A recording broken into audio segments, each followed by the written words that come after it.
અમદાવાદના ખોખરામાં ધોરણ 8ના વિદ્યાર્થીએ ધોરણ 10ના વિદ્યાર્થીએ ચાકુ મારીને હત્યા કરી દીધી હતી.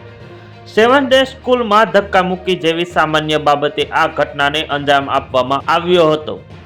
જોકે બાળકના મોત બાદ મૃતક વિદ્યાર્થીના પરિવારોએ તેમના સમાજના લોકોએ સ્કૂલમાં ઘૂસી પ્રિન્સિપલ અને સ્ટાફને માર્યા હતા અને ભારે તોડફોડ પણ કરી હતી. જોકે આ મુદ્દે ત્યાં હાજર અન્ય વિદ્યાર્થીઓ શાળા સામે ગંભીર આરોપ લગાવ્યા છે અને કહ્યું કે 30 મિનિટ સુધી વિદ્યાર્થી તડફિયા મારતો હતો તો પણ કોઈ મદદ માટે ન હતું આવ્યું.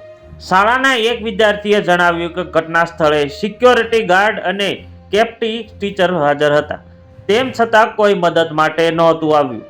લગભગ 30 મિનિટ સુધી વિદ્યાર્થી લોહીલુહાણ હાલતમાં ત્યાં તડફડિયા મારી રહ્યો હતો, તેમ છતાં કોઈ મદદ માટે નહોતું આવ્યું.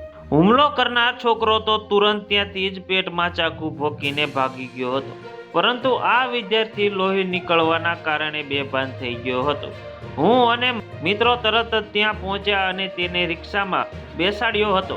તેમ છતાં સિક્યોરિટી ગાર્ડ કોઈ અમારી મદદે ન આવ્યા અને ઊભા જોતા રહ્યા. બાદમાં વિદ્યાર્થીને સરદાર પટેલ હોસ્પિટલ લઈ જવામાં આવ્યો હતો.